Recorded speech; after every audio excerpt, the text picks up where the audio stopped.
Hello friends, welcome to CopeUp. कैसे हैं आप सब? आज हम डिस्कस करने वाले हैं CCE. CCE stands for continuous and comprehensive evaluation. Continuous का मीनिंग है, continuous evaluation means it runs throughout the year. वो साल भर चलता है, वो इवैल्यूएशन कंटिन्यूअस इवैल्यूएशन के कंटिन्यूअस इवैल्यूएशन कहा जाता है। Its main aim is to identify the students difficulties in learning and employ suitable remedy to improve their performance. अगर कोई स्टूडेंट कोई टास्क में या पढ़ाई में कोई डिफ़िकल्टी फेस कर रहा है तो उसको डिटेक्ट करके अच्छी रेमेडी देना और उनका परफॉर्मेंस इम्प्रूव करना, यह कंटिन्यूअस इवोल्यूशन के अंडर में आता है। दूसरा है comprehensive evolution. It covers both scholastic and co-scholastic aspects of children. In simple way it covers all aspects, that is cognitive, emotional and functional.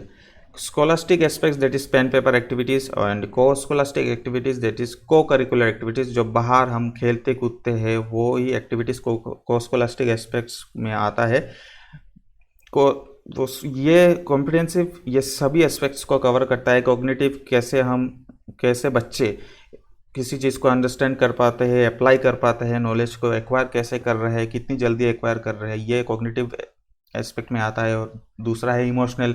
अगर कोई ईवीएस का क्लास, कोई टीचर ईवीएस का क्लास ले रहा है और वाटर पोल्यूशन के बारे में पढ़ा रहा है, वो कितना सेंसिटिव हो रहा है उस टॉपिक को लेके, फील कर पा रहा है कि नहीं, उस टॉपिक का इम्पोर्टेंस क्या है, ये सब इमोशनल एस्पेक्ट में आता है। और तीसरा है फंक्शनल।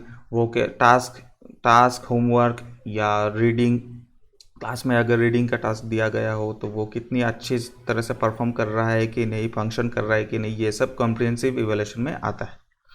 तीसरा है evaluation. It is a product of assessment performed at different levels.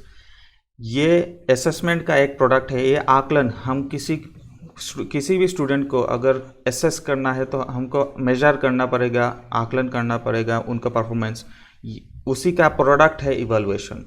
It is divided into two types, formative evaluation and summative evaluation. Education is aimed at all-round development of children. Education का main M है children का all round development हो। Keeping this in mind, CBSE introduced the CCE pattern in 2009 to 2010. CBSE ने CCE का शुरुआत किया था, जिसके द्वारा स्टूडेंट्स को अच्छी शिक्षा मिले, अच्छी all round development, all round सभी तरीकों के द्वारा उनका डेवलपमेंट हो, शिक्षा एक्वायर करने में, लर्निंग में सुविधा हो। इसीलिए CBSE ने इसका शुरुआत किया था 2009 में।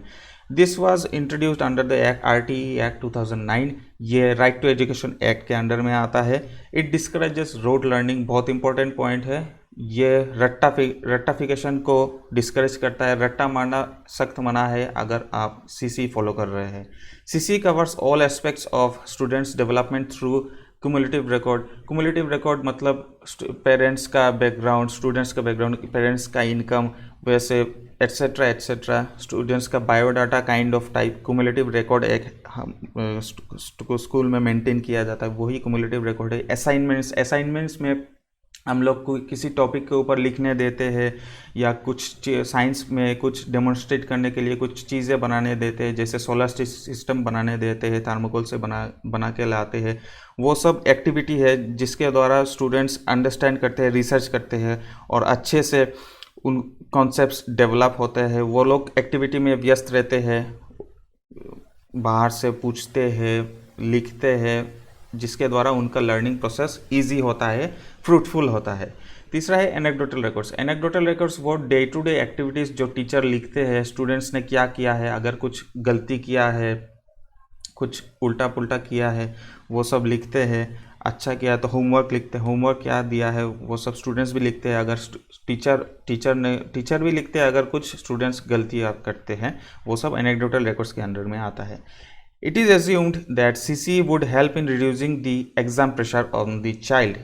जाहिर सी बात है, CCE through out the year चलता रहता है। यूनिट टेस्ट ले लीजिए, क्वेश्चन आंसर सेशंस ले लीजिए, फॉर्मेटिव समेटिव सब कुछ आता है CCE के अंडर। तो स्टूडेंट्स का जाहिर सी बात है, स्टूडेंट्स को एग्ज़ाम के लेकर एग्ज़ाम फोबिया वो ख़त्म हो जाता है। ख़त्म होना तो बहुत एक्सट्रीम हो गया, कम हो जाता है, ये मैं बोल सकता हूँ। Now what is formative and summative evaluation? Formative evaluation is commonly known as assessment for learning. जो लर्निंग के दौर समय किया जाता है वो फॉर्मेटिव असेसमेंट है। Is a type of evaluation which monitors child's progress throughout the teaching learning process. Teaching learning process जो चल रहा है, क्वेश्चन आंसर सेशन हो या कुछ टॉपिक के बारे में पढ़ाया जा रहा हो, वो समझ पा रहे हैं कि नहीं, वो सब फॉर्मेटिव असेसमेंट के अंडर में आता है। It and improve students academic achievements. Students को एकेडमिक अचीवमेंट्स, परफॉर्मेंस, अच्छे मार्क्स लाने में भी हेल्प करता है ये formative assessment. It is conducted 4 times in a year having weightage of 40%। इस फॉर्मेटिव असेसमेंट 4 बार इस साल में कंडक्ट किया जाता है जिसका वेटेज 40% होता है। हम लोग यूनिट टेस्ट भी बोल सकते हैं इसको, जो 4 बार होता है। It evaluates acquisition power of students and help in giving instructions. Students कितनी अच्छे से एक्वायर कर पा रहा है, समझ पा रहा है कि नहीं, कितनी जल्दी समझ पा रहा है, अगर नहीं समझ पा रहा है तो क्या दुविधा हो रहा है, ये सब निकालना यही फॉर्मेटिव इवैल्यूएशन में आता है। और उस जो निकलता है जिसके द्वारा टीचर्स देखते हैं, एसेस करते हैं कौन सा वीकनेस है, ये वीकनेस स्टूडेंट्स को पॉइंट आउट करके देना और उनको सपोर्ट करना ताकि उनका एकेडमिक परफॉर्मेंस अच्छा हो। दूसरा है summative assessment. It is commonly known as assessment of learning. Assessment of learning का मतलब है जो हम लर्निंग करते हैं उसके बाद जो आता है वही समेटिव असेसमेंट है। Is a type of evaluation which measures, जो मापता है, जो certifies and reports at the level of students learning by assessing them at the end of the term. ये साल में 2 बार होता है, हाफ ईयरली और एनुअली। एकदम सिंपल है, हम लोग सब लोगों ने इस प्रोसेस से आए हैं। ये साल में 2 बार होता है। It is conducted twice a year having 60% weightage. इसका वेटेज सबसे ज़्यादा होता है, 60% वेटेज रहता है। It is carried out at the end of the session. जाहिर सी बात है ये एंड ऑफ द सेशन किया जाता है। स्टूडेंट्स का ओवरऑल कितना कमांड है, अंडरस्टैंडिंग है, ये समझने के लिए समेटिव असेसमेंट किया जाता है। असेसमेंट एंड इवैल्यूएशन का मतलब एक ही है, सो आप लोग कंफ्यूज मत होइए। It is not a continuous process. ये कंटिन्यूस प्रोसेस नहीं है, जाहिर सी बात है ये साल में 2 बार होता है। फॉर्मेटिव असेसमेंट के होने के बाद ही समेटिव असेसमेंट होता है। फॉर्मेटिव असेसमेंट 2 बार हुआ, उसके बाद समेटिव असेसमेंट हुआ एक बार, SA1। उसके बाद फिर से फॉर्मेटिव असेसमेंट 2 बार हुआ, उसके बाद फाइनल जो एनुअल होता है उसके बाद एग्ज़ाम ख़त्म होता है और स्टूडेंट दूसरे क्लास में प्रमोट होता है। Now assessment for as and of learning, ये समझते हैं। Assessment for learning it means to check the learning during the teaching only.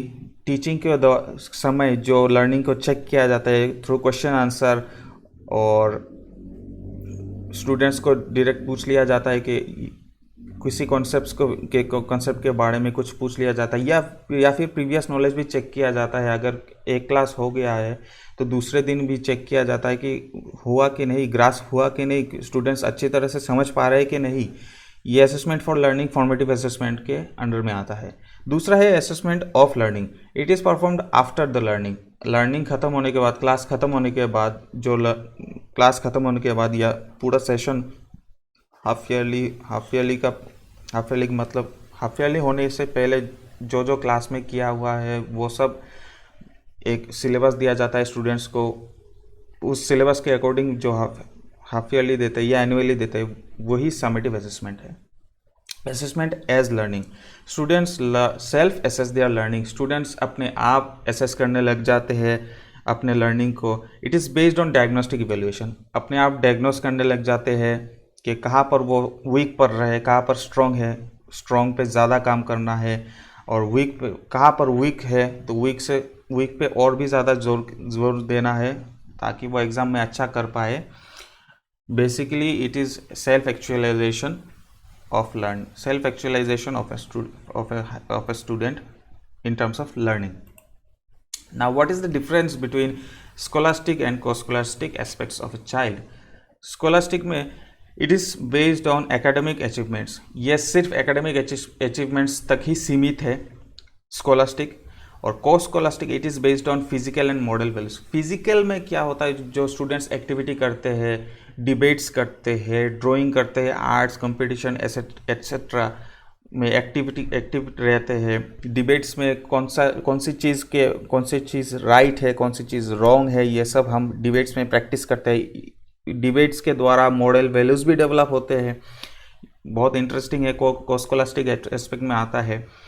और स्कॉलास्टिक का दूसरा पॉइंट है, it includes pen paper activities. ये पेन पेपर लिखना पढ़ना ये सब एक्टिविटीज़ स्कॉलास्टिक एस्पेक्ट में आता है। और को स्कॉलास्टिक में आता है sports arts related competition among pairs. बच्चे compete करते हैं एक दूसरे से, स्पोर्ट्स के द्वारा, आर्ट्स के द्वारा, डांसिंग, डिबेट एट्सेट्रा।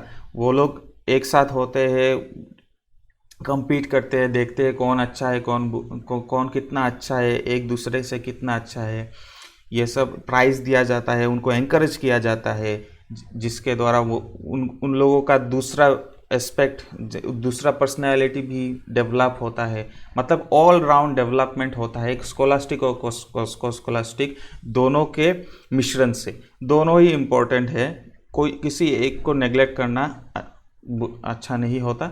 दोनों ही एस्पेक्ट को मेंटेन करके रखना चाहिए as a teacher, as a school. It measures scholastic में it measures curricular performance of a child कितनी अच्छी तरह एक सब्जेक्ट को अंडरस्टैंड कर पा रहा है, लिख पा रहा है, कितनी अच्छी मार्क्स ला रहा है। ये सब चीज़ें स्कॉलास्टिक एस्पेक्ट्स में आता है। और को स्कॉलास्टिक्स में आता है इट मेजर्स को curricular performance of A children कितना अच्छी तरह खेल पा रहा है, खेल कूद में कोई दुविधा तो नहीं हो रहा है, वो कितना अच्छा परफॉर्म कर रहा है, आर्ट्स में कितना अच्छा है, डांस में कितना अच्छा है। ये सब ओवरऑल मिला के जो डेवलपमेंट होता है यही कंटिन्यूअस कॉम्प्रिहेंसिव इवोल्यूशन में होता है। दोनों ही इम्पोर्टेंट है। आशा करता हूँ आप लोगों को ये वीडियो अच्छा लगा होगा, और अगर अच्छा लगा हो तो लाइक कीजिए, सब्सक्राइब कीजिए, और हो सके तो शेयर भी कीजिए। And again thank you for watching. आने वाले दिनों में मैं ऐसे ही वीडियोस डालते रहूँगा, आप लोग मेरे साथ बने रहिए। Again thank you for watching.